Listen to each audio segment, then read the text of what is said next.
Hello everyone, welcome to History and Culture. Unmatched in spirit, with strength to move mountains. When facing his lord, he surrendered with hands bound. He sang of fierce winds, longed for valiant warriors, and grieved for their fate. This couplet has been passed down among the people of China. Inscribed at the tomb of Han Shin, to commemorate this timeless hero. From the grandeur of these lines alone, one can imagine how awe-inspiring and dashing Han Shin must have been in his time. He possessed extraordinary military talent. A legendary general who once dominated the battlefield, earning the title of God of War. Many major historical events are closely tied to Han Shin, granting him an important place in Chinese archaeology and historical studies. When people mention Han Shin's tomb, the first that comes to mind is the one located in Sichuan village, Xinzhou town, Baqiao district, Xi'an city, Shaanxi province. It is said that this is the very place where Han Shin's remains were buried. Since the tomb's construction, a steady stream of people has come to pay their respects. Yet surprisingly, later research has suggested that this may not be the only resting place of Han Shin's remains. In other words, aside from the tomb in Shaanxi, there are other sites also believed to be connected to him. One account claims that in another tomb, Han Shin's head is enshrined. Legend has it that Han Shin was executed in 196 BCE, over 2,200 years ago, and that tomb has also been carefully preserved by generations, with tomb guardians watching over it without interruption to this day. According to historians, in Nanyang Township, Lingsha County, Shaanxi Province, there's a small, inconspicuous village named Gaobi Village. This quiet place has become widely known due to the presence of an ancient tomb. In front of the tomb stands a row of old houses, aligned neatly. They don't appear new, but they have stood beside the tomb for a very long time. What's even more intriguing is that people still live in these houses. Many have wondered, why would anyone choose to live beside a tomb, especially in such a remote area? After some inquiry, it was revealed that the occupants of these houses are the tomb's guardians. In ancient times, only the tombs of emperors, nobles, or prominent generals would have dedicated caretakers.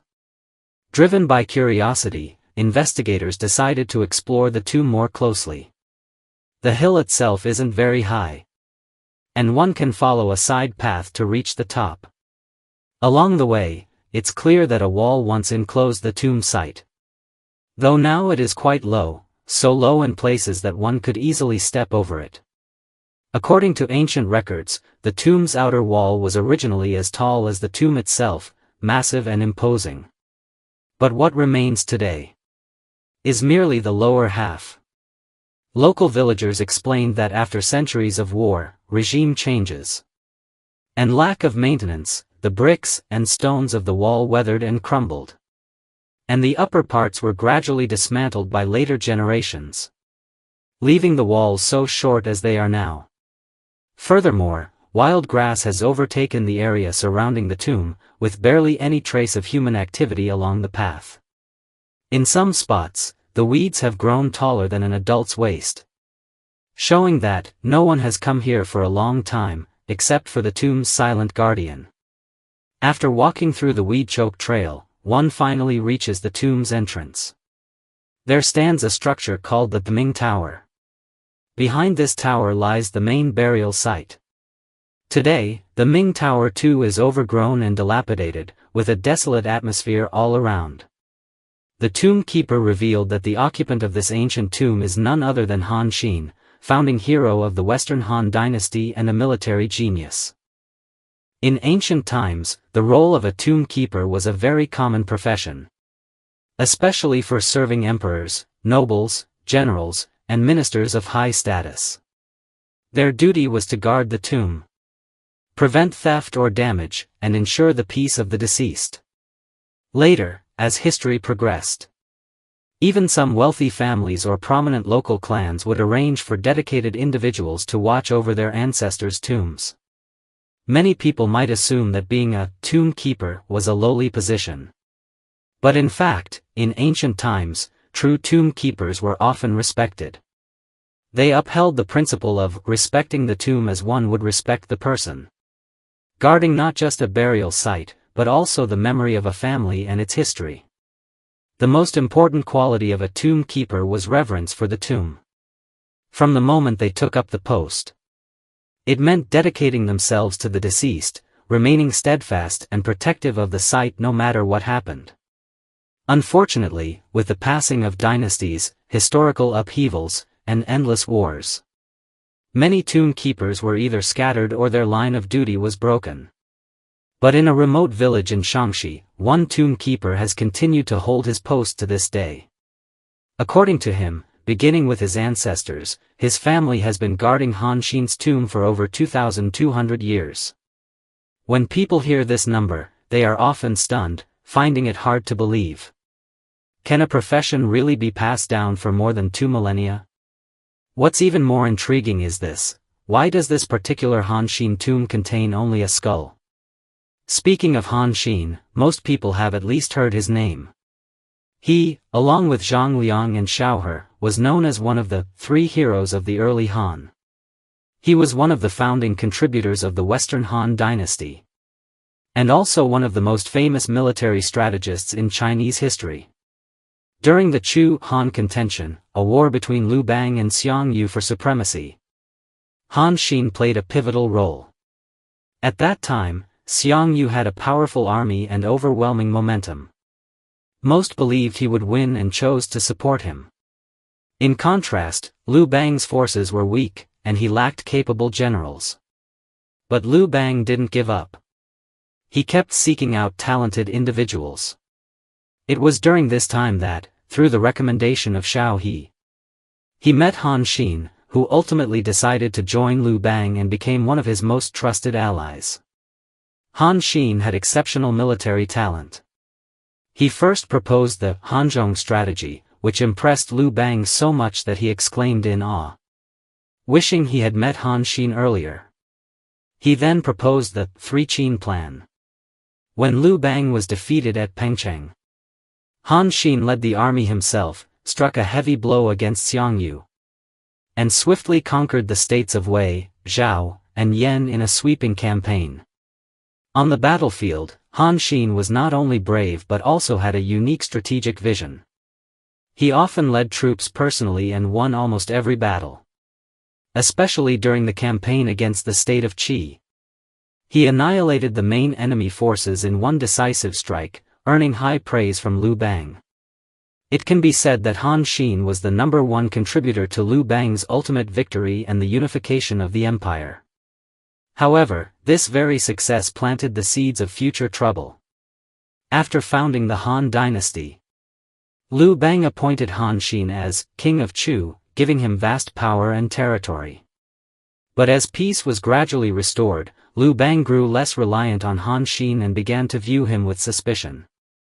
After all, Han Shin's achievements were unmatched, and he was deeply admired by the people. Liu Bang feared he might one day rebel and usurp the throne.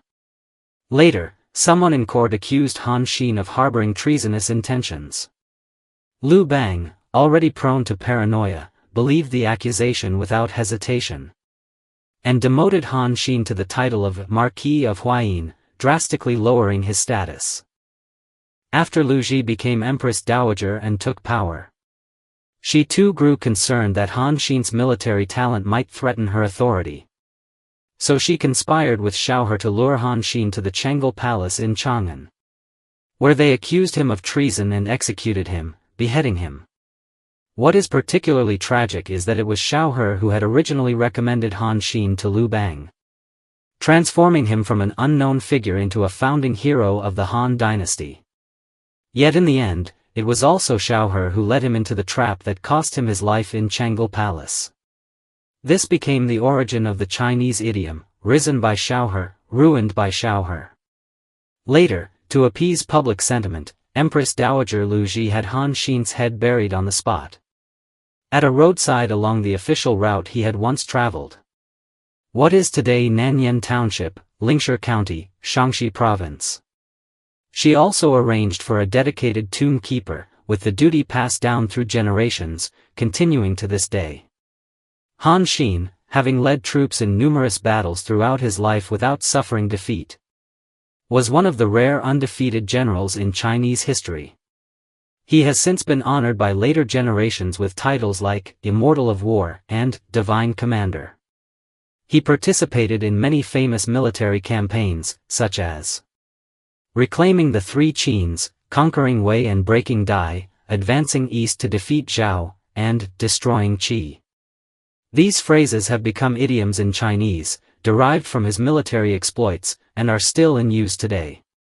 Yet despite achieving such glorious military success, Han Shin ultimately fell victim to suspicion and political power struggles, and was executed under trumped-up charges. A fate that evokes both sorrow and reflection. According to historical records, Han Shin's loyal subordinates firmly believed he was not a traitor, and personally collected and buried his remains. After his death, he continued to be deeply revered. His tomb has been guarded for over 2,000 years, an extraordinary phenomenon in Chinese history. Even after a millennium, Han Shin remains a hero in the hearts of the people. His life stands as both a symbol of unparalleled military brilliance and a poignant chapter in history that continues to inspire deep thought. This is the History and Culture channel. Liking and subscribing are the greatest help and support to us. Thank you everyone, and see you in the next time.